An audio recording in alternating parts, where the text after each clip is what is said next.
నమస్తే విధులు స్వాగతం. లక్ష్యం సమాజ హితం. కలకుర్త నియోజకవర్గ బడుగు బలహీన వర్గాల ఆశాజ్యోతి మరి వివిధ పర్యాలు ఎమ్మెల్యేగా పనిచేస్తూ ప్రస్తుతం బర్త్డే జరుపుకుంటూ తన నివాసంలో ఉన్నటువంటి గురుగా జయపాల్ యాదవ్ గారు ప్రస్తుతం మనతో ఉన్నారు. బీసీ బిడ్డగా పుట్టి అందరినీ సమకాలీనంగా ముందుకు తీసుకెళ్తూ మరి కలకుర్త నియోజకవర్గం అభివృద్ధి కూడా కృషి చేస్తున్న వ్యక్తి. కేసీఆర్కు చాలా ఆప్తులు, కేటీఆర్ కూడా నమ్మినటువంటి విషయాలు అందరూ తెలిసిన విషయం. వారిని మరి కొన్ని విషయాలు తెచ్చుకుందాం. నమస్తే సార్. నమస్తే. ఈ బర్త్డే పురస్కరించుకొని మీ యొక్క అభిమానులు కరోనా సమయంలో కూడా అన్ని విధాలుగా పాటిస్తూ ముందుకెళ్తారా? ఎలా అనిపిస్తుంది? బర్త్డే అనేది ఇది సంతోషకరమైన విషయం. ఈ బర్త్డేలు అనేది జన్మించడం సహజము, తర్వాత గిట్టడం కూడా సహజమే. ప్రతి బర్త్డేకు ఏదో కొత్త తరహా అభివృద్ధి కార్యక్రమాలు కావాలని, కొత్త తరహా సంక్షేమ కార్యక్రమాలు చేపట్టాలని అందరు కూడా చాలా పెద్ద ఎత్తున చేయాలని చెప్పి కల్వకుర్తిలో ఉన్నటువంటి మా పార్టీ నాయకులు, మా ప్రజాప్రతినిధులు, మా కార్యకర్తలు, ప్రజలు కూడా ఎంతో వారు ఆశపడ్డప్పటికీ కూడా ఈ కరోనా మహమ్మారి, ఈ రాక్షసి వచ్చినందువల్ల నేనే స్వయంగా పిలుపు ఇవ్వడం జరిగింది. ఎక్కడికక్కడ మీరు జరుపుకోండి, ఆర్భాటాలకు హంగులకు పోకండి, చాలా సాధారణంగా సింపుల్గా చేయడని చెప్పి నేనే ఒక పిలుపు ఇవ్వడం జరిగింది. అందులో గౌరవనీయులు మా ఎడమ కిష్టరెడ్డి గారు కీర్తిశేషులు అయ్యారు. ఆయన కూడా కల్వకుర్తి నియోజకవర్గానికి ఎన్నో సంవత్సరాల నుంచి 2 పర్యాయాలు ఎమ్మెల్యేగా, తర్వాత అనేక పర్యాయాలు ప్రజాప్రతినిధిగా కొనసాగి సేవలు అందించడం జరిగింది. వారు అకస్మాత్తుగా చనిపోవడం జరిగింది. 10th డే కూడా కాలేదు. అందుగురించి ఈ బర్త్డేను నేను అన్ని మండల కేంద్రాలు కానీ తిరిగి చేసుకోకుండా హైదరాబాదులో మా స్వగృహంలో ఉండి మరి వచ్చినటువంటి మా అభిమానులు, మా కార్యకర్తలు, మా నాయకులతో మాట్లాడి సింపుల్గా చేసుకోవాలనే ఉద్దేశంతో ఒక పిలిపించినందువల్ల ఈరోజు చాలా సింపుల్గా బర్త్డే చేసుకోవడం జరుగుతుంది. అయితే ఈ కష్టకాలంలో ఈ బర్త్డేలు చేసుకోవడం కూడా ఈరోజు ఉన్నటువంటి పరిస్థితిలో అంత పెద్ద ఎత్తున గుమిగూడడము, గ్యాదరింగ్ ఎక్కువ కావడము, ఈ కరోనా అనే మహమ్మారి బారిన పడడము ఇది నాకు ఇష్టం లేదు. కాబట్టి అందుకొరకే సింపుల్గా చేసుకున్నాం. సింపుల్గా చేసుకున్నప్పటికీ కూడా సంతోషంగా ఉంది. చాలామంది ఇలా వేలాది మంది సోషల్ మీడియాలో ఇవన్నీ కూడా బర్త్డే శుభాకాంక్షలు చెప్పడం జరుగుతుంది. కొన్ని వేల మంది చెప్పడం జరుగుతుంది. కొన్ని వందల గ్రూపులు కూడా ఈ బర్త్డేను ప్రచారం సోషల్ మీడియాలో చేయడం జరుగుతుంది. అయితే నేను అందరు కూడా మీ ద్వారా వారికి అందరూ కూడా అభినందనలు, కృతజ్ఞత తెలియజేస్తా ఉన్నాను. కల్వకుర్తి నియోజకవర్గం అంటే ఇప్పటివరకు మినిస్టర్ ఎదగని పేరు తెలియనటువంటి నియోజకవర్గం. మీరన్నా అవుతారని ఈసారి అనుకున్నారు చాలామంది కూడా. మరి ఈ పరిణామంలో అభివృద్ధి ఎలా ముందుకెళ్తుంది? ఇప్పుడు మంత్రి అంటే ఒక రాష్ట్రానికి మొత్తం మంత్రి, ఒక శాసనసభ్యుడు అంటే మంత్రి కన్నా ఎక్కువ ఆ నియోజకవర్గంలో కాన్సన్ట్రేషన్ చేస్తాడు, ఎక్కువ దృష్టి ఉంటుంది. ప్రతి పల్లె, ప్రతి తాండా, ప్రతి గ్రామం, గ్రామ పంచాయతీ, మున్సిపాలిటీ కూడా వార్డు వైజ్ కూడా ప్రతి అంశాన్ని పరిశీలించడానికి టైం దొరుకుతుంది, సమయం దొరుకుతుంది, అవకాశం ఉంటుంది. మంత్రి పదవి లేనంత మాత్రాన అభివృద్ధి ఎక్కడ కూడా కుంటుపడదు. ఇంకా మంత్రి ఉన్న నియోజకవర్గం కన్నా మంత్రి లేనటువంటి నియోజకవర్గం, దట్టు రూలింగ్ పార్టీకి సంబంధించిన శాసనసభ్యుడు ఉంటే అది ఎక్కువ అభివృద్ధి చెందడానికి అవకాశం ఉంటుంది. ఎందుకంటే ముఖ్యమంత్రి గారి దగ్గరికి వెళ్ళొచ్చు, తర్వాత సంబంధిత శాఖల మంత్రి దగ్గరికి వెళ్ళొచ్చు, సంబంధిత శాఖల అధికారుల దగ్గరికి వెళ్ళొచ్చు. ఎక్కడ ఏ శాఖలో ఏ బడ్జెట్ ఉందని తెలుసుకొని ఆ విధంగా ఆ బడ్జెట్ తేవడానికి అవకాశం ఉంటుంది. కాబట్టి ఈ అభివృద్ధికి మంత్రికి సంబంధం లేదు. శాసనసభ్యుడిగా ఉండి అన్ని విధాలా పనిచేయచ్చు. నేను గతంలో 2 సార్లు ఎమ్మెల్యేగా పనిచేసినప్పుడు కూడా అనేక మంది ముఖ్యమంత్రులు హయాంలో పనిచేయడం జరిగింది. చంద్రబాబు నాయుడు కానీ, ఎన్టీ రామారావు కానీ, లేకుంటే రాజశేఖర్ రెడ్డి కానీ, రోషయ్య కానీ, లేకుంటే కిరణ్ కుమార్ రెడ్డి పనిచేసినప్పుడు కూడా మేము ప్రతిపక్షంలో ఉన్నప్పుడు కూడా ఎక్కువ నిధులు తీసుకురావడానికి మేము కృషి చేసినాం. కొట్లాడి నిధులు రాజులేని పోరాటం చేసి నిధులు తీసుకొచ్చినాం. ఇప్పుడు గౌరవ ముఖ్యమంత్రి కేసీఆర్ గారి నాయకత్వంలో మరి మేము అన్ని శాఖలకు సంబంధించిన నిధులు, ఇలా ముఖ్యంగా త్రాగునీరు, సాగునీరు, 24 గంటల కరెంటు, దాంతోపాటు రహదారులు, రవాణా సౌకర్యం, అదే విద్య, వైద్యం, అన్ని రంగాల్లో కూడా సంక్షేమ అభివృద్ధి కార్యక్రమాలు పెద్ద ఎత్తున చేపట్టడం జరిగింది, తీసుకురావడం జరుగుతుంది. కల్వకుర్తి కూడా అభివృద్ధిలో ఏ నియోజకవర్గాన్ని కూడా తీసిపోకుండా అభివృద్ధి పట్ల మేము దృష్టి సారిస్తున్నాం. మహబూబ్నగర్ ఇంత ఉమ్మడిగా తీసుకున్నట్టయితే మహబూబ్నగరే మన తెలంగాణ అయితే ఆంధ్ర అప్పుడు కలిసి ఉన్నప్పుడు వెనుకబడిన ప్రాంతంగా తీసుకునే వాళ్ళు, అందులో కల్వకుర్తి ఇంకా వెనుకబడిన ప్రాంతం. అయితే ఈ మధ్యకాలం తెలంగాణ వచ్చిన తర్వాత కొన్ని మండలాలను రంగారెడ్డి కూడా కలపడం జరిగింది. ఇప్పుడే ఎలా ఉంది పరిస్థితి? కల్వకుర్తిలో ఉన్నటువంటి 7 మండలాలు, 7 మండలాల్లో మాడుగుల, ఆమనగల్, తలకొండపల్లి, కడతాల్, ఆమనగల్ మున్సిపాలిటీ ఇది రంగారెడ్డి జిల్లా పరిధిలోకి వచ్చింది. అక్కడ చారగొండ, వెల్దండ, కల్వకుర్తి మున్సిపాలిటీ నాగర్ కర్నూలు జిల్లాకు వచ్చింది. పనిభారం పెరిగింది. అధికారులు అక్కడి జిల్లాలో అధికారులు, ఇక్కడి జిల్లాలో అధికారులు, అన్ని శాఖలు, పోలీస్ డిపార్ట్మెంట్ కానీ, రెవెన్యూ డిపార్ట్మెంట్ కానీ, లేకుంటే మండల పరిషత్ కానీ, లేకుంటే ఎలక్ట్రిసిటీ డిపార్ట్మెంట్ కానీ, ప్రతి ఇలా ఏమైందంటే విడిపోయినందువల్ల ఇక్కడ రంగారెడ్డి జిల్లా అధికారులతోటి, రంగారెడ్డి జిల్లా కలెక్టర్ తోటి, అక్కడ నాగర్ కర్నూలు కలెక్టర్ తోటి, నాగర్ కర్నూలు జిల్లా అధికారులతోటి మాట్లాడవలసి వస్తుంది. దాంతోపాటు సభలు, సమావేశాలు కూడా అధికారిక కార్యక్రమాలు కానీ, లేకుంటే రివ్యూస్ కానీ, లేకుంటే ప్రోగ్రామ్స్ శంకుస్థాపన కానీ, ఇనాగ్రేషన్స్ కానీ, ఇవన్నీ కూడా ఇక్కడ రంగారెడ్డి జిల్లాకు సంబంధించి రంగారెడ్డి జిల్లా చేయవలసి వస్తుంది, నాగర్ కర్నూలు జిల్లాకు సంబంధించి నాగర్ కర్నూలు జిల్లా చేయవలసి వస్తుంది. దానివల్ల మాకు టైం సరిపోతలేదు. వాస్తవంగా చెప్పాలంటే టైం సరిపోతలేదు. ఒకటే జిల్లా, ఒకటే నియోజకవర్గంలో ఒకటే జిల్లా ఉంటేనేమో అధికార యంత్రాంగం ఒకటే దగ్గర ఉంటుంది. ఇప్పుడు డివైడ్ అయిపోయింది, 2 జిల్లాలు అయిపోయినాయి. కాబట్టి ఇక్కడ ఈ 4 మండలాలు మున్సిపాలిటీ, అక్కడ 3 మండలాలు మున్సిపాలిటీ, డబుల్ వర్క్ అవుతుంది. అయినప్పటికీ కూడా మేము 20 గంటలు పనిచేస్తున్నాం, రాత్రింబగళ్ళు పనిచేస్తున్నాం. మా ప్రజలకు ఎక్కడ ఇబ్బంది కాకుండా, ప్రభుత్వ యంత్రాంగంతో ఎక్కడ కూడా ఇబ్బంది రాకుండా, పనులు కుంటుపడకుండా ఈ కార్యక్రమాలు మొత్తం కూడా చేస్తున్నాం. చేసి 2 జిల్లాల నుంచి కూడా లబ్ధి పొందుతున్నాం. ఆ జిల్లా బడ్జెట్, ఈ జిల్లా బడ్జెట్ లబ్ధి పొందుతున్నాం. అదేవిధంగా మంత్రులు కానీ, ప్రభుత్వం కానీ మాకు సహకరిస్తుంది, సంపూర్ణంగా సహకరిస్తుంది.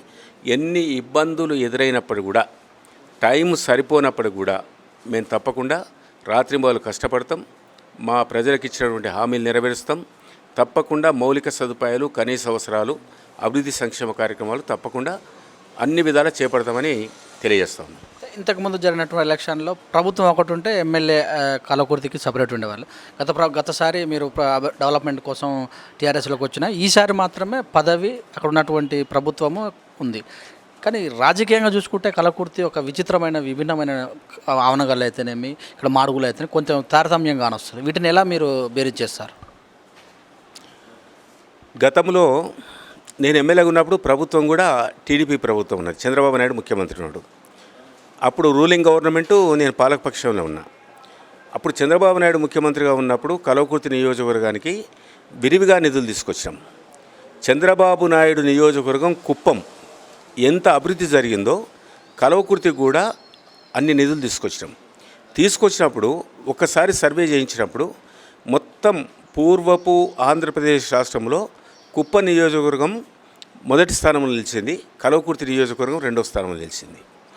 ఇప్పుడున్నటువంటి పరిస్థితుల్లో మరి కల్వకుర్తి చాలా రాజకీయ చైతన్యం ఉన్నటువంటి నియోజకవర్గం.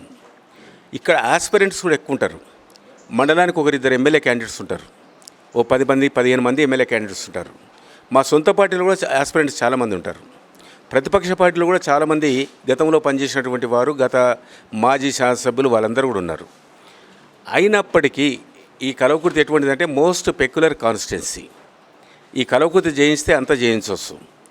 ఒకప్పుడు 1989 సంవత్సరంలో ఈ ఆంధ్ర రాష్ట్రాన్ని శాసించినటువంటి కీర్తిశేషులు గౌరవనీయులు నందమూరి తారక రామారావు గారు కల్వకుర్తి నుంచి ఎమ్మెల్యేగా పోటీ చేస్తే ఆ విధంగా ఎన్టీఆర్ను కూడా ఓడించినటువంటి నియోజకవర్గం ఏదంటే మా కల్వకుర్తి. ఈడ చాలామంది నాయకులు, చాలా చైతన్యవంతమైన నాయకులు ఉన్నారు. మా దగ్గర ఒక కార్యకర్త బయటి నియోజకవర్గాల్లో ఒక నాయకునితో సమానం. కాబట్టి చాలా కళ్ళు దగ్గర పెట్టుకొని, ఒళ్ళు దగ్గర పెట్టుకొని పనిచేయవలసిన బాధ్యత ఉంది. ఇప్పుడు కూడా మీరు అన్నట్టుగా ప్రతి మండలంలో కూడా రాజకీయంగా కొంత మరి విభేదాలు ఉన్నప్పటికీ కూడా కలుపుకొని పోతున్నాం. ఆ విధంగా అభివృద్ధికి సహకరించమని ప్రతి ఒక్కరిని కోరుతున్నాం. ఇంకా ఎన్నికలు 4 సంవత్సరాలు ఉంది. ఈ 4 సంవత్సరాల లోపల ఏ ఎన్నికలు లేవు, రాజకీయం వద్దు, పార్టీలకు అతీతంగా ఇలా రాజకీయానికి అతీతంగా అందరూ కూడా కలిసికట్టుగా రావాలి. మన కలవకుర్తి కూడా సాగునీరు త్రాగునీరు మొత్తం కూడా తీసుకురావాలి. కలవకుర్తిని కూడా ఒక సస్యశ్యామలం చేయాలి. హరిత తెలంగాణలో భాగంగా కలవకుర్తిని కూడా హరిత కలవకుర్తి చేయాలి. బంగారు తెలంగాణలో భాగంగా కలవకుర్తి కూడా బంగారు తెలంగాణలో భాగంగా చేయాలి. అదేవిధంగా మనకు వచ్చేటువంటి ప్రాజెక్టులు మొత్తం కూడా సాగునీరు రావాలి.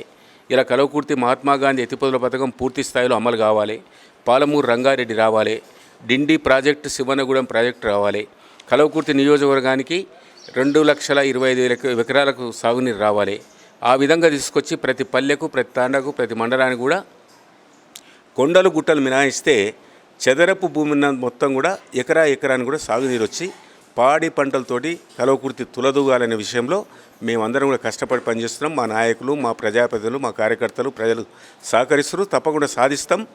సాధించి ఎన్నికలు వచ్చినప్పుడు చూసుకుందాం. అప్పుడు ప్రజలు ఎవరు ఆశీర్వదించి, ఎవరిని దీవించి, ఎవరికి ఓట్లు వేస్తే వారు గెలుస్తారు. అప్పుడు చూసుకుందాం ఎవరు మంచి పని చేశారు, ఎవరు చెడ్డ పని చేశారు, ఏ నాయకుడు మంచివాడు, ఏ పార్టీ మంచిది, ఏ ముఖ్యమంత్రి మంచివాడు, ఏ ప్రభుత్వం మంచిదని న్యాయ నిర్ణేతలు ప్రజలు. కాబట్టి ప్రజల తీర్పును మేము గౌరవిస్తాం. గతంలో కూడా 2 పర్యాయాలు కేంద్ర మినిస్టర్ చేసినటువంటి స్వర్గీయ జయపాల్ రెడ్డి గారు కూడా ఉన్నటువంటి మండలం మీది. అయితే చాలామంది అక్కడక్కడ డిస్పేర్ చేస్తే కేంద్ర మంత్రి ఉన్నా కూడా డెవలప్మెంట్ చేయలేదు కలవకుర్తి అని ప్రజలు అంటారు, నాయకులు కూడా అంటుంటారు. దీంతో మీరు ఏకీభవిస్తారా? జయపాల్ రెడ్డి గారు ఆయన గొప్ప లీడరు, జాతీయ స్థాయి లీడరు. ఆయన మా కలవకుర్తిలో మాడుగుల్లో పుట్టడం కూడా మా అదృష్టం. ఎందుకంటే అప్పుడున్నటువంటి పరిస్థితిలో ఇంత బడ్జెట్ లేదు, రాష్ట్రంలో లేదు, కేంద్రంలో లేదు. అయితే ఆయన కేంద్ర మంత్రిగా పనిచేసిండు, ఇక్కడ ఎమ్మెల్యేగా 4 సార్లు కలవకుర్తికి పనిచేసిండు. ఆయన నీతి నిజాయితీగా పనిచేసిండు, ప్రజలకు అందుబాటులో ఉన్నాడు. అప్పుడు ఉన్నటువంటి బడ్జెట్ను బట్టి అభివృద్ధి కూడా చేసిండు. అయితే ప్రజల ఆశించిన వరకు పనులు కాకపోవచ్చు, అప్పుడు ఉన్నటువంటి బడ్జెట్ కూడా అంత లేకపోవచ్చు. అంత మాత్రాన జయపాల్ రెడ్డి గారు చేయలేదు, జయపాల్ రెడ్డి గారు కలవకుర్తి గురించి పట్టించుకోలేదు అనడం మాత్రం సబబు కాదు. నేను ఆయన మనస్ఫూర్తిగా ఆయన గౌరవిస్తా. ఆయన మా నాయకుడిగా కూడా గుర్తించడం. ఆయన జాతీయ స్థాయి నాయకుడు, కలవకుర్తి నుంచి ఎదిగిండు, అంత లెవెల్ పోయిండు, ఢిల్లీ లెవెల్ కూడా పోయిండు. అక్కడ ఆయన మరి అఫీషియల్ స్పోక్స్ పర్సన్ కూడా పనిచేసాడు. 2-3 శాఖల క్యాబినెట్ మంత్రిగా పనిచేసాడు. చాలు, మాకు అదే చాలు. ఒకే పార్టీలో అందరూ చేరారు. ఇంతమందుకు పోటీ చేసినటువంటి వ్యక్తులే ఈ మధ్య కాలంలోనే ఎక్స్పైర్ అయినటువంటి యడ్మకృష్ణారెడ్డి గారు కూడా ఉన్నారు. ఎలా ఉంది సంబంధాలు? ఈ పార్టీలో చేరినప్పుడు మీ యొక్క కలయిక ఎలా ఉండేది? యడ్మకృష్ణారెడ్డి గారు కూడా గొప్ప నీతి నిజాయితీ ఉన్నటువంటి నాయకుడు. ఆయన జీవితంలో ఎక్కడ కూడా మచ్చలేనటువంటి నాయకుడు. ఆయన మొత్తం జీవితాన్ని రాజకీయానికే అంకితం చేసిండు, ప్రజలకే అంకితం చేసిండు, కలవకుర్తికే అంకితం చేసిండు. ఒక గ్రామ వార్డు మెంబర్ నుంచి ఒక సర్పంచ్ మొదలుకొని, ఒక ఎంపీపీ మొదలుకొని 2 సార్లు ఎమ్మెల్యే కూడా చేసిండు. ఆయన కలవకుర్తి అభివృద్ధి గురించి ఎప్పుడు తాపత్రయపడతాడు. కలవకుర్తికి అన్నీ రావాలని చెప్పి ఆయన ఎప్పుడు కూడా, ఆయన ఏ ప్రభుత్వం ఉన్నా, ఏ ముఖ్యమంత్రి ఉన్నా ఆయన కోరేటువంటి అంశాలు. అయితే కిష్టారెడ్డి గారు మా పార్టీలోకి వచ్చాడు. 2018 ఎన్నికలు కాకముందు గౌరవ ముఖ్యమంత్రి కేసీఆర్ గారిలో కిష్టారెడ్డి గారు, ఎమ్మెల్సీ దామోదర్ రెడ్డి గారు, ఇప్పుడు ఆలంపూరు ఎమ్మెల్యే అబ్రహం గారు, డాక్టర్ అబ్రహం గారు మా టీఆర్ఎస్ భవన్లో పార్టీలో చేరిండ్రు. పార్టీలో చేరినప్పటి నుంచి పార్టీకి కట్టుబడి ఉన్నాడు కిష్టారెడ్డి గారు. అదేవిధంగా చిత్తరంజన్ దాస్ గారు కూడా మా ఎన్నికల్లో మాకు పనిచేసాడు, టీఆర్ఎస్కి పనిచేసాడు. ఆయన ఇప్పుడు పార్టీలో ఉన్నాడు. ఇంకా చాలామంది మా దగ్గర ఉన్నటువంటి గోలి శ్రీనివాసరెడ్డి కానీ, బాలాసింగ్ కానీ, ఇప్పుడు వచ్చినటువంటి విజితారెడ్డి కానీ, లేకుంటే మా నాయకులందరూ కూడా మొన్న నా ఎన్నికల్లో పార్టీ కొరకే పనిచేసాడు, నా గెలుపు కొరకే పనిచేశారు. వారందరూ కూడా మనస్ఫూర్తిగా నేను గౌరవిస్తున్నా. వారందరూ కూడా భవిష్యత్తులో కూడా రేపటి నుంచి కూడా అందరూ కలిసికట్టుగా కలవకుర్తిలో పార్టీని పటిష్టం చేయడానికి, కలవకుర్తిలో అభివృద్ధి సంక్షేమ కార్యక్రమాలు చేపట్టడానికి, కలవకుర్తిలో రాష్ట్ర ముఖ్యమంత్రి కేసీఆర్ గారు ప్రవేశపెట్టిన ప్రతి పథకాన్ని కూడా అమలు చేయడానికి నాకు అన్ని విధాలు సహకరించాలని మీ ద్వారా వారిని కోరుతా ఉన్నాను. ఈ మధ్యకాలంలో పోతిరెడ్డిపాడు ఆంధ్ర ద్వారా నీళ్లు తీసుకెళ్తుందని, దక్షిణ తెలంగాణ కొంచెం అన్యాయం అవుతుందని ప్రతిపక్ష పార్టీ ఆరోపిస్తుంది. అందులో జయపాల్ యాదవ్ అయితేనేమి, ఇక్కడ ఉన్నటువంటి ఎమ్మెల్యేలు, మినిస్టర్స్ కూడా స్పందించట్లేదు అని కామెంట్ చేస్తున్నారు. దీని మీద మీరు ఎలా మాట్లాడతారు? నేను పోతిరెడ్డిపాడు మీద స్పందించిన. యాక్చువల్గా కల్వకుర్తిలో ఒక సమావేశంలో రివ్యూ సమావేశంలో కూడా చెప్పినాను. అయితే వైఎస్ రాజశేఖర రెడ్డి గారు ముఖ్యమంత్రి కాకముందు పోతిరెడ్డిపాడు యొక్క సామర్థ్యము 12,000 క్యూసెక్కుల నీళ్లు, 12,000 క్యూసెక్కుల వాటరు ఆంధ్రకు రాయలసీమకు వెళ్ళాలి. రాజశేఖర రెడ్డి గారు ఉన్నప్పుడు, ముఖ్యమంత్రిగా ఉన్నప్పుడు దాన్ని 44,000 క్యూసెక్కులకు దాన్ని పెంచాడు. ఆ 44,000 క్యూసెక్కుల వాటరు ఇప్పుడు రాయలసీమకు వెళ్తుంది, అక్కడ రిజర్వాయర్స్ నింపుకుంటారు. ఇప్పుడు వైఎస్ జగన్మోహన్ రెడ్డి గారు దాన్ని 88,000 క్యూసెక్లకు పెంచడానికి డిపిఆర్ డీటెయిల్డ్ ప్రాజెక్ట్ రిపోర్ట్ తయారు చేశారు. దానికి సంబంధించిన టెండర్స్ కూడా కాల్ఫర్ చేయడం జరిగింది. మేము పూర్తిగా వ్యతిరేకిస్తున్నాం, ఖండిస్తున్నాం. దాని విషయంలో కేంద్రంలో ఉన్నటువంటి జలసంఘం అపెక్స్ కౌన్సిల్ కమిటీ సమావేశం ఏర్పాటు చేశారు. దానికి 5వ తారీఖు నాడు చేస్తే 5వ తారీఖు నాడు ఇక్కడ క్యాబినెట్ మీటింగ్ ఉంది, ముఖ్యమంత్రి గారు రాలేనని చెప్పిండు. దాన్ని 24 తారీఖు పెంచడం జరిగింది. ఇప్పుడు ఈ రోజున్న పరిస్థితిలో కేంద్రంలో ఉన్నటువంటి జలవనరుల శాఖ మంత్రికి కరోనా వైరస్ సోకింది. ఆయన హాస్పిటల్లో ఉన్నాడు. దాన్ని మళ్ళా నెల వరకు పొడిగించారు. కాబట్టి ఇప్పటికి కూడా మా ప్రభుత్వం, మా ముఖ్యమంత్రి, మా అధికారులు అందరూ కూడా కలిసి దాన్ని సుప్రీంకోర్టులో ఒక పిటిషన్ దాఖలు చేయడం జరిగింది. ఎట్టి పరిస్థితిలో దీనికి అనుమతి ఇవ్వకూడదు, సుప్రీంకోర్టు ఆదేశాలు ఇచ్చి నిలుపుదల చేయించాలి. కేంద్ర ప్రభుత్వం కూడా దానికి ఆదేశాలు జారీ చేసింది. ఇలా కృష్ణా ట్రిబ్యునల్ కానీ గోదావరి ట్రిబ్యునల్ మీద మీరు ఎలాంటి ప్రాజెక్టులు చేపట్టకూడదు, టెండర్స్ పిలవకూడదు, దానికి సంబంధించి ఏ పనులు కూడా చేపట్టకూడదని ఆంధ్ర ప్రభుత్వానికి జగన్మోహన్ రెడ్డి గారు కూడా చెప్పడం జరిగింది. అయినా జగన్మోహన్ రెడ్డి గారు చాలా మొండిగా ప్రవర్తించడం జరుగుతుంది. ఆ ప్రవర్తించి మరి శ్రీశైలం దగ్గర ఏదో భూమి పూజ చేయాలి, శంకుస్థాపన చేయాలని చెప్పి ఒక కార్యక్రమం కూడా పెట్టుకున్నాడు. అంతలో మన శ్రీశైలం లెఫ్ట్ కెనాల్కి సంబంధించినటువంటి జెన్కోకు సంబంధించినటువంటి కరెంటు విద్యుత్ ఉత్పత్తి చేసేటువంటి యూనిట్స్ మొత్తం కూడా దెబ్బతిన్నాయి, కాలిపోయినాయి. 9 మంది చనిపోయారు. వారికి కూడా ప్రగాఢమైన సంతాపాన్ని, సానుభూతిని తెలియజేస్తూ ఉన్నాం. ఆ విధంగా మేము పూర్తిగా పోతిరెడ్డిపాడుకు తీసుకుపోయేటువంటి నీటిని పెంచినటువంటి అంశంలో రాష్ట్ర ముఖ్యమంత్రి కానీ, మంత్రివర్గం కానీ, అధికారులు కానీ, శాసనసభ్యులం కానీ, పార్లమెంట్ సభ్యులం కానీ, తెలంగాణ సంబంధించిన శాసన మండలి సభ్యులు కానీ అందరూ గ్రామస్థాయి నుంచి ప్రజాప్రతినిధులు అందరం కూడా పూర్తిగా వ్యతిరేకిస్తున్నాం. ఎట్టి పరిస్థితిలో కేంద్ర ప్రభుత్వం పైన ఒత్తిడి తీసుకొస్తాం. ఎట్టి పరిస్థితిలో ఇవాళ సుప్రీంకోర్టుకు సంబంధించిన న్యాయమూర్తులు కూడా దీన్ని ఆలోచిస్తారు. వాళ్ళు కూడా తెలంగాణ ప్రజల అభిష్టం మేరకే తప్పకుండా తీర్పిస్తారు. ఈ అక్రమంగా తరలించేటువంటి, రాయలసీమకు తరలించేటువంటి పోతిరెడ్డిపాడు అక్రమ ఏదైతే జల వివాదం ఉందో దాన్ని తప్పకుండా కోర్టు కూడా మాకు అనుకూలిస్తుందని చెప్పి మీ ద్వారా తెలియజేస్తాను. చాలామంది అనుకున్న విషయం ఏంటంటే జగన్, కేసీఆర్ అప్పుడు ఎలక్షన్లో కలిసి ఉన్న కలివిడిగా ఉన్న వాళ్ళే ప్రజల దృష్టి కరోనా నుంచి మలచటానికే ఇలాంటి పరిణామాలు చేస్తున్నారు. సుప్రీంకోర్టులో ఇప్పుడు పాత ఉన్నటువంటి కేసులే ఇంకా రాలేదు, త్వరగా వచ్చి ఇది తేల్చే విధానం కూడా కాదు, కాలయాపన కోసమే అన్నట్టు కూడా చెప్తున్నారు. దీని ఎలా మీరు చెప్తారు? ఇప్పుడు జగన్, కేసీఆర్ ఇద్దరు ముఖ్యమంత్రులు. కొన్ని సందర్భాల్లో తెలంగాణ విడిపోయిన తర్వాత 9 అంశాలు ఆయన పార్లమెంట్లో పాస్ అయినాయి. పార్లమెంట్లో బిల్లు పెట్టారు, తెలంగాణ రాష్ట్రం వచ్చింది. వచ్చిన తర్వాత కొన్ని అంశాల్లో కలిసిపోవాల్సి వచ్చింది. ఇలా అంతేందుకు సెక్రటరియట్ ఉంది. 10 సంవత్సరాల వరకు ఆంధ్రప్రదేశ్ సంబంధించినటువంటి వారికి ఇక్కడ మొత్తం సెక్రటరియట్ ఆఫ్ మొత్తం కూడా డివైడ్ చేశారు 60-40 లెక్కన. అది ఆ కార్యాలయం, మిగతా కార్యాలయాలు ఇచ్చారు. తర్వాత ఇక్కడ ఉన్న జలవనరులు కానీ, తర్వాత ప్రాజెక్టులు కానీ, కరెంటు విద్యుత్ ఉత్పత్తి కేంద్రాలు కానీ ఆ విధంగా డివైడ్ చేశారు. దాని విషయంలో కలిసిపోవాల్సిన అవసరం వచ్చింది అదే. కానీ తెలంగాణను కొల్లగొట్టి, తెలంగాణ జలదోపిడీ చేసి, తెలంగాణకు అన్యాయం చేసి వాళ్ళు మొత్తం కూడా తరలిస్తామంటే కేసీఆర్ ఊకోడు, మేము కూడా ఊకోం. అదే ఇదే. తెలంగాణ ఎందుకొరకు వచ్చింది? తెలంగాణ ఎందుకొరకు వచ్చింది? నీళ్లు, నిధులు, నియామకాలు. ఎక్కువ నీళ్లు మా కృష్ణా గోదావరి నదులు దోచుకుపోతున్నారు, మా రైతాంగానికి అన్యాయం చేస్తున్నారు, మా తెలంగాణ వెనుకబడిపోయింది. మా ప్రాజెక్టులు 30 సంవత్సరాల కింద శంకుస్థాపన చేసిన ప్రాజెక్టులకు కూడా అతి లేదు, గతి లేదు. కాబట్టి అని చెప్పి ప్రతి ఒక్కరిలో ఈ ఉద్యమం వచ్చింది. కుల సంఘాలు, వృత్తి సంఘాలు, అదేవిధంగా ప్రజా సంఘాలు, విద్యార్థి సంఘాలు, మహిళా సంఘాలు, ఉద్యోగ సంఘాలు, ఉపాధ్యాయ సంఘాలు అందరూ కూడా పరిశ్రమలో పనిచేసేవారు. ప్రతి ఒక్కరు కూడా ఇలా పసిపాప మొదలుకొని పండు ముసలి వరకు కూడా నా తెలంగాణ రావాలని చెప్పి కోరుకున్నారు. ఎందుకొరకు వచ్చింది? నీళ్లు, నిధులు, నియామకాలు.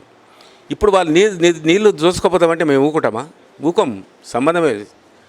ఎట్టి పరిస్థితిలో ఆంధ్ర ముఖ్యమంత్రి తీసుకున్న నిర్ణయాన్ని మేము అడ్డుకుంటాం, దాన్ని ఖండిస్తున్నాం. తప్పకుండా తెలంగాణ విజయం సాధిస్తుంది. తెలంగాణలో కట్టినటువంటి ఎక్కువ కాంట్రాక్ట్ తీసుకున్నట్టు మెగా కృష్ణారెడ్డి ఆ యొక్క పొద్దుటిపాడు కూడా కట్టడం పట్ల చాలామంది కూడా అసలు తెలంగాణ నుంచి ఆ కాంట్రాక్టర్ను తీసుకోకూడదని కామెంట్ కూడా చేస్తున్నారు. దీని మీద ఎలా స్పందిస్తారు? ఇప్పుడు కాంట్రాక్టర్స్ వాళ్ళకు ఉన్నటువంటి లైసెన్సులు అనుకో, అంటే కాంట్రాక్ట్ లైసెన్సులు అదంతా టెక్నికల్. అది ఒక శాసనసభ్యుడిగా నాకంత పరిజ్ఞానం లేదు. ప్రజలు డెవలప్మెంటు తర్వాత సంక్షేమం అంటే మాకు ఉంటుంది, కానీ అంతా ఈఎన్సీలు సిఈలు ఆ పరిధిలో చూసుకుంటారు. దాని గురించి నాకు తెలియదు, నేను మాట్లాడవలసిన పని కూడా లేదు. ఈ మధ్యకాలంలో జరిగినటువంటి శ్రీశైలంలో జరిగినటువంటి ఆ యొక్క పవర్ ప్రాజెక్టు పైన చనిపోయిన 9 మంది పైన అది ప్రభుత్వ హత్యలే అని ఎంపీ రేవంత్ రెడ్డి కలకుర్తికి సంబంధించిన వ్యక్తి. అతని మీద స్పందన మీద ఎవరు కూడా స్పందించలేదు ప్రభుత్వ పరిధి అంటారు. దీన్ని ఎలా చేస్తారు? ఇప్పుడు ప్రతిపక్షాలు ఉంటే పాలకపక్షం మీద ఎప్పుడు అబండాలు వేయడము పరిపాటిది. ప్రతిపక్షాలు మాట్లాడకపోతే ప్రతిపక్షాల ఉనికి కోల్పోతారు, వాళ్ళకి సర్వేవల్ ఉండదు. అది నిజమైన అబద్ధమైన వాళ్ళు పాలకపక్షాన్ని విమర్శిస్తూనే ఉంటారు. ఇప్పుడు ప్రభుత్వ హత్యలు ఎట్లయితాయి? జెన్కో అనేది శ్రీశైలం ఎడమగట్టు కాలువకు అక్కడ విద్యుత్ ఉత్పత్తి కేంద్రము ఇప్పుడు అది తయారు చేసింది కాదు. 20 సంవత్సరాల క్రితము దాన్ని నిర్మాణం చేశారు. 20 సంవత్సరాల నుంచి ఉత్పత్తి జరుగుతుంది. 900 మెగావాట్ల విద్యుత్తు అక్కడ నుంచి మనకు సప్లై అవుతుంది. రొటీన్గా పని జరుగుతుంది, రొటీన్గా వాళ్ళు చేస్తుండ్రు. శ్రీశైలం మొత్తం నిండిపోయింది. ఆ వాటర్ మొత్తం కూడా రిలీజ్ చేసారు. ఆ విద్యుత్ ఉత్పత్తి జరుగుతుంది. 10-16 మంది 20 మంది దాంట్లో ఉన్నారు. కొంతమంది బయటపడ్డారు, 9 మంది చనిపోయారు. దానికి ప్రగాఢమైన సానుభూతి తెలియజేస్తూ రాష్ట్ర ప్రభుత్వం కూడా వారికి సంబంధించిన కుటుంబాలకు ఒకరికి ఉద్యోగం ఇస్తామని చెప్పారు. వారికి 50 లక్షల రూపాయలు, వాళ్ళ స్థాయిని బట్టి 25 లక్షల రూపాయలు కూడా ప్రభుత్వం ప్రకటించింది. ఈ ప్రభుత్వ హత్యలు తర్వాత ఇవన్నీ కూడా రేవంత్ రెడ్డి మాట్లాడినా, ఇంకే పార్టీ బీజేపీ మాట్లాడినా, లేకుంటే కమ్యూనిస్టులు మాట్లాడినా, కాంగ్రెస్ మాట్లాడినా, ఇది ఏది జరిగినా ప్రభుత్వం మీద తప్పకుండా అబండాలు వేస్తారు. అది ప్రతిపక్షం యొక్క పాత్ర. ఆ ప్రతిపక్ష పాత్ర ఆయన పోషిస్తున్నాడు. దాన్ని మేము పట్టించుకోవాల్సిన అవసరం లేదు. ఈ మధ్యకాలంలో వచ్చినటువంటి కరోనా వల్ల మీ మారుమూల ప్రాంతాలు చాలా ఉన్నాయి. మీ కలకుర్తి నియోజకవర్గం మీ ఎట్లా ఉంది? కరోనా బాధితుల పరిస్థితి ఎలా ఉంది? మీరు వాటికి చేసినటువంటి సేవలు? కరోనా మార్చి 12-13 తారీఖు మేము అసెంబ్లీలో ఉన్నప్పుడు అది తెలంగాణలో ఒక్కరితో ప్రారంభమైంది. ఈరోజు 30-35 వేలు దాటింది. అయితే 1 లక్ష వరకు వచ్చింది. 1 లక్ష వరకు తెలంగాణ రాష్ట్రంలో వచ్చింది. మా కలకుర్తిలో కూడా ఆమనగల్ పట్టణంలో కానీ, కలకుర్తి పట్టణంలో కానీ, మండలాల్లో ఉన్నటువంటి గ్రామాల్లో కూడా కరోనా సోకింది. ఒక 5-6 మంది చనిపోయారు. వాస్తవంగా మేము ఎప్పటికప్పుడు అప్రమత్తమయ్యి ఏ గ్రామానికి ఆ గ్రామానికి, ఆ మండలానికి, ఆ మున్సిపల్ పట్టణంలో కూడా కరోనా వచ్చినటువంటి వారిని ఆదుకోవడానికి అన్ని కార్యక్రమాలు చేపట్టినాం. ఆ కుటుంబాలు కూడా పని లేని దినములో వారికి ప్రభుత్వం ఇచ్చేటువంటి ఉచిత రేషన్ కాకుండా, ప్రభుత్వం ఇచ్చేటువంటి నిత్యావసర వస్తువుకి ఇచ్చే డబ్బు కాకుండా, మేము కూడా ప్రతి మండల కేంద్రంలో కూడా మేము అందరం కూడా డొనేట్ చేసుకొని కొన్ని లక్షల రూపాయలు కలెక్ట్ చేసుకొని మరి అన్ని గ్రామాల్లో ఎవరైతే నిజంగా బాధపడుతున్నారో రానటువంటి వారికి, రేషన్ కార్డు లేనటువంటి వారికి, మైగ్రేషన్ అయినటువంటి వారికి, బీద కుటుంబాలకు, కూలీనాలు చేసుకునే వాళ్ళకు కూడా మేము కూడా ఇవ్వడం జరిగింది.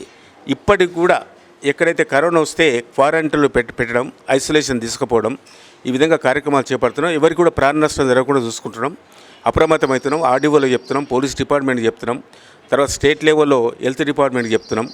ఆ విధంగా హాస్పిటల్లో జాయిన్ చేస్తున్నాం. ఆ విధంగా 14 రోజులు 15 రోజులు క్వారంటైన్లో ఉండే వారికి కూడా కొన్ని మౌలిక సదుపాయాలు కలుగజేస్తున్నాం. ఆ విధంగా కరోనా అరికట్టడానికి అన్ని విధాల ప్రయత్నం చేస్తున్నాం. కలకుర్తి రంగానే ఇప్పుడు కరువు అనేటటువంటి సమస్య ఇప్పుడు కాకతీయ ద్వారా, మిషన్ కాకతీయ ద్వారా మరి ఈ సంవత్సరం వర్షాలు ఎలా ఉన్నాయి? మరి రిపోర్ట్ ఉందా మీ దగ్గర? వర్షాలు బాగుంది. ఇప్పటికీ జూలైలోనే మాకు 40% అధికంగా వర్షపాతం నమోదైంది. దానికి తోడు మాకు మహాత్మా గాంధీ ఎత్తిపోతల పథకం ద్వారా గుడిపల్లి గట్టు నుంచి ప్యాకేజ్ నెంబర్ 29 160 కిలోమీటర్ల కాలువ వచ్చింది. దానికి 565 కోట్ల రూపాయలు ఖర్చు పెట్టి సుమారు ఒక 35,000 ఎకరాలకు ఆ చుట్టుపక్కల గ్రామాలకు మొత్తం కూడా నీరు ఇవ్వడం జరుగుతుంది. దాంతోపాటు ఆ కృష్ణానది ఆ కాలువ ద్వారా అనేక చెరువులు నింపుకోవడం జరిగింది. దానికి తోడు ఈరోజు జంగారెడ్డిపల్లి నుంచి మాడుగుల వరకు కూడా 60 కిలోమీటర్ల కాలువకు మళ్ళొక 150 కోట్ల రూపాయలు మంజూరు చేపించినాం. వచ్చే నెలలో ఆ పనులు కూడా ప్రారంభిస్తున్నాం. 2 నెలల్లో పూర్తి చేస్తాం. వచ్చే రబీ సీజన్కు ఇంకా అదనంగా ఇంకో 40,000 ఎకరాలకు సాగునీరు ఇస్తాం. మిషన్ కాకతీయ ద్వారా మా కలకుర్తిలో ఉన్నటువంటి 650 చెరువులు మొత్తం కూడా, అందులో 30 చెరువులు నోటిఫైడ్, అంటే 100 ఎకర్స్ పైన ఉన్నటువంటి చెరువులు, నోటిఫైడ్ చెరువులు 30 చెరువులు ఉన్నాయి. ఆ చెరువు కూడా పూర్తి చేయించినాం. ఈ వర్షం వల్ల ఇప్పుడు 25%, 50% కొన్ని చెరువులు నిండిపోయినాయి, అలుగుడు వారుతున్నాయి, చేప పిల్లలు కూడా ఇస్తున్నాం. ఆ విధంగా పంటలు మాత్రం బ్రహ్మాండంగా ఉంది. ఇలా కాటనే సుమారు 1,00,000 నుంచి 1,20,000 ఎకరాలు మా కలకుర్తి నియోజకవర్గంలో కాటన్ వేసారు. మిగతా పంటలు కూడా వరి బాగా నాట్లు వేయడం జరుగుతుంది. ఆ విధంగా పంటల విషయంలో రైతులు చాలా ఆనందంగా ఉండడానికి ఏంటంటే రైతు బంధు ప్రోగ్రాం కూడా డబ్బులు వచ్చేసినాయి, పెట్టుబడి కూడా డబ్బులు వచ్చేసినాయి.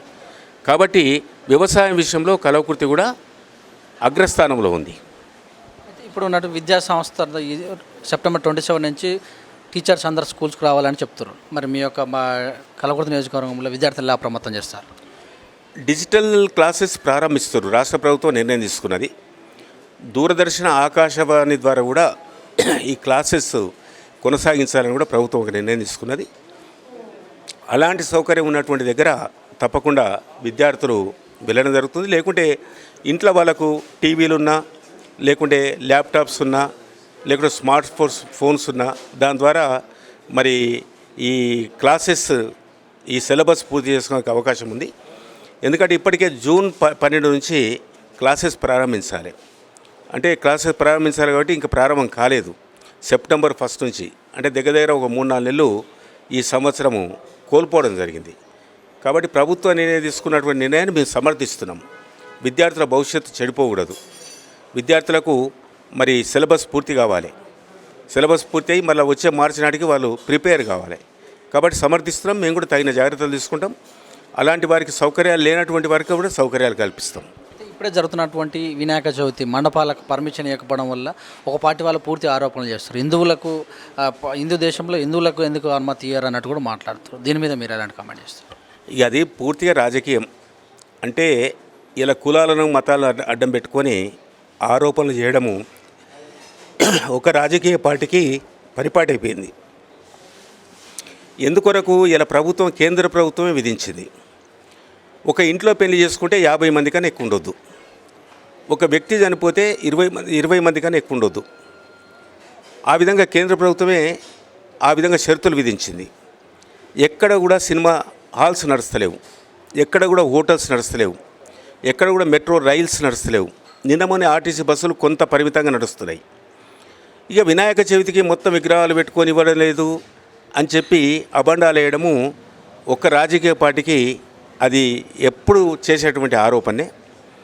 అయితే ఒక వినాయక చవితే కాదు, ఇవాళ మొత్తం రంజాన్ వచ్చినా, బక్రీద్ వచ్చినా, మొహర్రం వచ్చినా కానీ మిగతా కులాలకు కూడా మీరు జరుపుకోవద్దు, మీ ఇళ్ళలో నమాజ్ చేసుకోమని చెప్తున్నారు.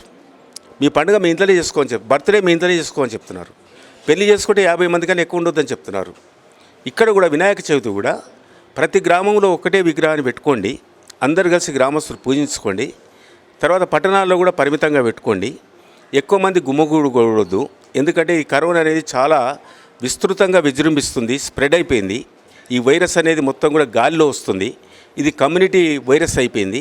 కాబట్టి అందరూ ఇలా సంతోషంగా ఉండాలి, ఆరోగ్యంగా ఉండాలంటే దీన్ని పాటించాలని ప్రభుత్వం చెప్పింది.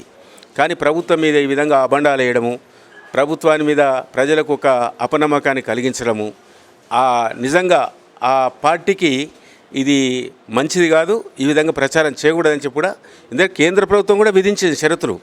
మరి కేంద్ర ప్రభుత్వాన్ని ఎందుకంటలేరు? ఇలా ఒక తెలంగాణ రాష్ట్రమే కాదు, భారతదేశంలో ఉన్నటువంటి 29 రాష్ట్రాలు, 10 కేంద్ర పాలిత ప్రాంతాలు ఉన్నాయి. ఎక్కడ కూడా లేదు. ఈ షరతులన్నీ కేంద్రం విధించిన షరతులు మొత్తం కూడా ప్రతి రాష్ట్రం కూడా పాటిస్తుంది. ఇలా కేంద్రము మెట్రో రైలు నడుపుకోవచ్చు అని చెప్పింది, మళ్ళీ రాష్ట్ర ప్రభుత్వం నిర్ణయం తీసుకోవాలని చెప్తుంది. అంటే మీరు చెప్పిన ఆదేశాలను రాష్ట్ర ప్రభుత్వాలు అమలు చేస్తున్నాయి. ఇలా గణేష్ ఉత్సవాల సందర్భంగా కూడా కేంద్రం చెప్పింది ఎక్కువ మంది గుమిగూడవద్దు, పెద్ద పెద్ద విగ్రహాలు పెట్టొద్దు, చిన్న విగ్రహాలు పెట్టుకోవాలి. ఖైరతాబాద్ విగ్రహము 65 నుంచి 85 అడుగులు పెట్టేది, ఇలా 9 అడుగులకు వచ్చింది. ఎందుకొరకు వచ్చింది? ప్రజల ఆరోగ్యం గురించి, ప్రజలను కాపాడాలని ఆ ఉద్దేశంతో ఈరోజు రాష్ట్ర ప్రభుత్వం కూడా చెప్పింది. ఎక్కడ కూడా కఠినమైన చర్యలు తీసుకోలే. అయినప్పటికీ మా గ్రామాల్లో చూస్తే ప్రతి దేవాలయంలో విగ్రహం పెట్టారు. మేము తిరుగుతున్నాం కదా దేవాలయం, అయినప్పటికీ చేసుకోమని చెప్తున్నాం. 5 మంది పోండి చేసుకోండి. ఇలా బోనాల పండుగ వచ్చింది, బోనాలు కూడా మీరు మొత్తం కూడా మూకుమ్మడిగా పోవద్దని చెప్తున్నాం. 5 మంది పోండి బోనాలు ఎక్కియండి అని చెప్తున్నాం. హిందువుల పండుగలైనా, క్రైస్తవుల పండుగలైనా, ముస్లింల పండుగలైనా, సిక్, ఇసాయి, జైన్ అలాంటి పండుగలైనా అందరూ కూడా పరిమితం చేసుకోవాలని చెప్తున్నాం. ఈ మూలంగా ఈ బర్త్డేకి వచ్చినటువంటి అభిమానులకైతేనేమి రాష్ట్ర ప్రజలకు ఈ కరోనా సంబంధించిన విషయాలు ఎలా చెప్తారు మా టీవీ తరఫున? బర్త్డేకి వచ్చినటువంటి నా అభిమానులు కానీ, మా కార్యకర్తలు కానీ, ప్రజాప్రతినిధులు కానీ, మా నాయకులు కానీ, ప్రజలు కానీ యాక్చువల్గా ఈ సమయంలో పెద్ద ఎత్తున బర్త్డేలు కానీ, పండుగలు కానీ, పబ్బాలు కానీ, పెళ్ళిళ్ళు కానీ, పేరెంటాలు కానీ చేసుకోకూడదు. వాస్తవంగా నేను అందుకొరకే ప్రజలందరికీ కూడా, మా నియోజకవర్గ నాయకులందరూ కూడా, ప్రజాప్రతినిధులు కూడా ఒక పిలిపించడం. నేనైతే కల్వకుర్తి నియోజకవర్గంలో ఏ గ్రామానికి రాను, ఏ మండలానికి రాను, ఏ పట్టణానికి రాను. మీరు విషయం తెలపాలంటే ఫోన్ల ద్వారా తెలపండి, సోషల్ మీడియా ద్వారా తెలపండి, టీవీల ద్వారా తెలపండి, లేకుంటే ప్రింట్ మీడియా ద్వారా తెలపని నేను చెప్పినాను. అందుకొరకు నేను వెళ్ళలేదు, యాక్చువల్గా వెళ్ళలేదు. అయితే నేను వచ్చినటువంటి వారికి, నా మీద అభిమానం చూపించినటువంటి వారికి, నా బర్త్డే సందర్భంగా విషయం చెప్పినటువంటి వారికి, ప్రకటనలు ఇచ్చినటువంటి వారికి, మరి అందరు కూడా నేను మనస్ఫూర్తిగా వారికి అభినందన తెలియజేస్తూ ఉన్నాను. కరోనా విషయంలో కూడా జాగ్రత్తలు పాటించాలని కూడా మీ ద్వారా తెలియజేస్తూ ఉన్నాం. ఎందుకంటే కరోనాకు ఇంకా వ్యాక్సిన్ రాలేదు. అనేక దేశాలు ప్రయత్నం చేస్తున్నాయి. శాస్త్రవేత్తలు, శాస్త్రజ్ఞులు, డాక్టర్లు, నిష్ణాతులు ప్రతి ఒక్కరు కూడా ఎన్ని ప్రయత్నాలు చేసినప్పుడు కూడా ఒక దేశానికి పొంతన లేదు. ఇలా WHO, వరల్డ్ హెల్త్ ఆర్గనైజేషన్ ఇంకా దేన్ని కూడా వాళ్ళు సర్టిఫై చేయలేదు.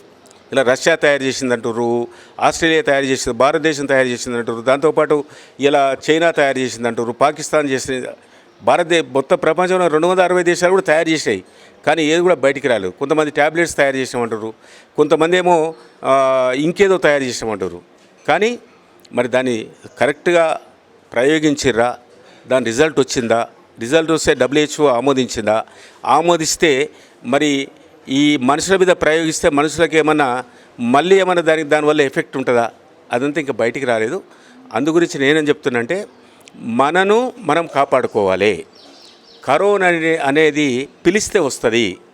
పిలిస్తే ఎట్లా వస్తుంది అంటే మనం శుభ్రంగా లేకపోతే, వేడివేడి నీళ్ళతో స్నానం చేయకపోతే, ప్రతిరోజు ఉతికినటువంటి దుస్తులు వేసుకోకపోతే, మంచి ఆహారం తీసుకోకపోతే, వేడివేడి ఆహారం తీసుకోకపోతే, వేడివేడి నీళ్ళు తీసుకోకపోతే, కరెక్ట్ సిస్టంలో ఒక డిసిప్లిన్గా మనం నడుచుకోకపోతే, కొన్ని దురలవాట్లు, కొన్ని వ్యసనాల నుంచి విడిచిపెట్టకపోతే, ఆ విధంగా 1కి 10 సార్లు చేతులు కడుక్కోకపోతే, ఆ విధంగా మనము ఆరోగ్యంగా లేకపోతే కరోనా వస్తుంది.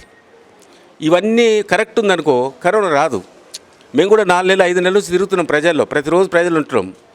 మరి ఈ వయసులో కూడా మేము తట్టుకొని అందరికన్నా యాక్టివ్గా తిరుగుతున్నాం. అందరికన్నా యాక్టివ్. చాలామంది ఇందల్లో వండుకున్నారు, 4 నెలలు 5 నెలలు మొత్తం కూడా వండుకున్నారు. అయితే మేము ఎక్కడ కూడా ఒక్కరోజు కూడా గ్యాప్ లేదు, మొత్తం తిరుగుతూనే ఉన్నాం. అయితే ఎందువల్ల ఒక డిసిప్లిన్, మీరు యోగా చేయండి, ఒక మెడిటేషన్ చేయండి, మంచి ఆహారం తీసుకోండి, శాకాహారం తీసుకోండి. మాంసాహారం తీసుకుంటే కూడా రోగాలు వచ్చినటువంటి మాంసాహారం తీసుకోవద్దు. మంచి మాంసాన్ని వండుకొని మంచిగా 90 degrees 300 400 degreesలో మంచిగా ఉడకబెట్టి తీసుకోండి. పండ్లు ఫలాలు తీసుకోండి, పాలు తీసుకోండి, మంచి కూరగాయలు తీసుకోండి, మంచి ఆహారం తీసుకోండి, వేడివేడి ఆహారం తీసుకోండి అని మేము చెప్తున్నాం, ప్రతి ఒక్కరికి చెప్తున్నాం. ఆ విధంగా తీసుకుంటే కరోనా రాదని మేము భావిస్తూ ఉన్నాం. అది మేము ఇచ్చేటువంటి సందేశం. అయితే మీ ప్రభుత్వము ప్రతిష్టాత్మకంగా తీసుకున్నటువంటిది గ్రీన్ ఛాలెంజ్ ఒకటి. మరి హరితహార కార్యక్రమంలో మీ కల్వకుర్తి నియోజకవర్గంలో ఎలా ముందుకెళ్తున్నారు? హరితహారం విషయంలో రాష్ట్ర ప్రభుత్వం ప్రవేశపెట్టిన హరితహారం ఇవాళ గ్రామానికి, చిన్న గ్రామ పంచాయతీ 40,000 మొక్కలు నాటాలి. ఆ విధంగా మా నియోజకవర్గంలో 165 గ్రామ పంచాయతీలు ఉన్నాయి, 2 మున్సిపల్ పట్టణాలు ఉన్నాయి. ప్రభుత్వము ఇచ్చిన టార్గెట్ కన్నా మేము ఎక్కువ ఇంకా ఫారెస్ట్ డిపార్ట్మెంట్ నుంచి లేకుంటే వేరే నర్సరీల నుంచి కూడా మొక్కలు కొనుగోలు చేసి తీసుకొచ్చి నాటేసినాం. దాంతోపాటు పల్లె ప్రగతిలో భాగంగా ఇలా ప్రకృతి వనాలు కూడా ప్రతి గ్రామ పంచాయతీలో ఒక్కొక్క ఎకరా అది కూడా కంప్లీట్ చేయించడం. పట్టణ ప్రగతిలో భాగంగా కూడా చేయించడం. ఎందుకంటే మనకు చట్ట ప్రకారంగా అసెంబ్లీ పార్లమెంటు రూపొందించిన చట్ట ప్రకారంగా మన భూభాగంలో 33% చెట్లు ఉండాలి, వనాలు ఉండాలి. వనాలు ఉండాలి, మొత్తం కూడా అడవి ఉండాలి, పెంచాలి. ఆ విధంగా పెంచితే వాతావరణ సమతుల్యం జరుగుతుంది. అదేవిధంగా ఈ మనకు మంచి ఆక్సిజన్ వస్తుంది. ఈ చెట్లుంటే మేఘాలు ఆకర్షిస్తుంది, మేఘాలు వర్షిస్తే మనకు నీరు సమృద్ధిగా వస్తుంది. దానివల్ల పాడి పంటలు కలుగుతాయి. ప్రజలందరూ కూడా మంచి సుఖంగా సంతోషంగా ఉంటారు, ఆరోగ్యంగా ఉంటారు అనే విషయంలో మేము తగిన జాగ్రత్తలు తీసుకుంటాం. దానిలో భాగంగా ఇవాళ మా గౌరవనీయులు మా రాజ్యసభ సభ్యుడు ఎంపీ సంతోష్ కుమారు విసిరినటువంటి గ్రీన్ ఛాలెంజ్లో భాగంగా మేము కూడా ఇక్కడ మా ఇంటి ఆవరణలో ఒక మొక్కను నాటడం జరిగింది. దాంతోపాటు నేను ఒక ముగ్గురు మా గౌరవ శాసనసభ్యులకు కూడా నేను సమాచారం అందించడం జరిగింది. అందులో షాద్నగర్ ఎమ్మెల్యే శ్రీ ఎలగనమోని అంజయ్య యాదవ్ గారికి, దాంతోపాటు గద్వాల ఎమ్మెల్యే శ్రీ బండ్ల కృష్ణమోహన్ రెడ్డి గారికి, అదేవిధంగా నారాయణపేట ఎమ్మెల్యే గౌరవనీయులు రాజేందర్ రెడ్డి గారికి వారి నుంచి మాకు రిప్లై కూడా వచ్చింది.